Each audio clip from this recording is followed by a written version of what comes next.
Malawi Today. Anso mai watu amene anaomberedwa pankono. Mai Brenda musadandaule, mawa ndikumanga munthu amene anakuomberani. Ndipo dziko lonse mudziwa kuti ndamanga. Ndipo sindikunyengerera ayi. Palibe kunyengererana, kumangana. Ngati wewe unalakwa, sindikumanga munthu osalakwa. Kulibe zimenezi, kulibe. Ndikukutsimikizirani chitetezo m'dziko muno chibwerera mmene chinaliri. Mafumu nkhuku mukagoneka panja, na ife ngati tili pampandopa sizitheka kuti muziberedwanso nkhuku ndi ng'ombe. Sizitheka zimenezo, kulibeko. Ndanena mawu awa amayi Brendawa chifukwa lelolo mmene pangocha tambira dzulo ine ndamukhitu kutukwanidwa.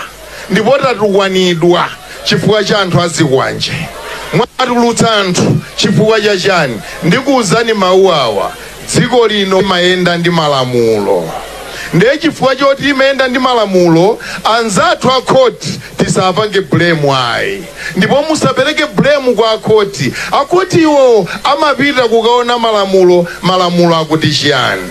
Ndikudziwa mkwiyo wanu ukumakhala onena kuti kodi lamulo lilangochoka pawa okha, nanga pachisalepa lidapita kuti lamulo. Ndikumadziwa.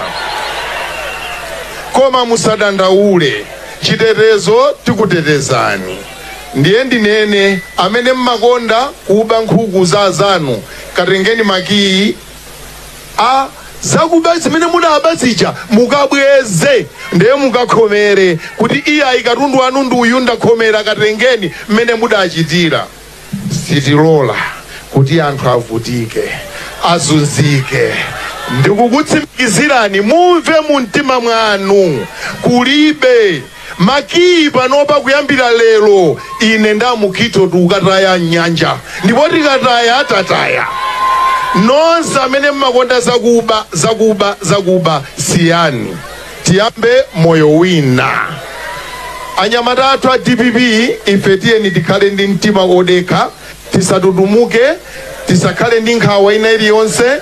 Tikutetezani, komanso APM wakukonzerani maprogramu amene iye amanena okuti timaganyi utija timachitika tija zambika kale. Ena alembedwa kale ntchito yapa, alembedwa kale. Zonsezo ndi ulamuliro wapita muthalika.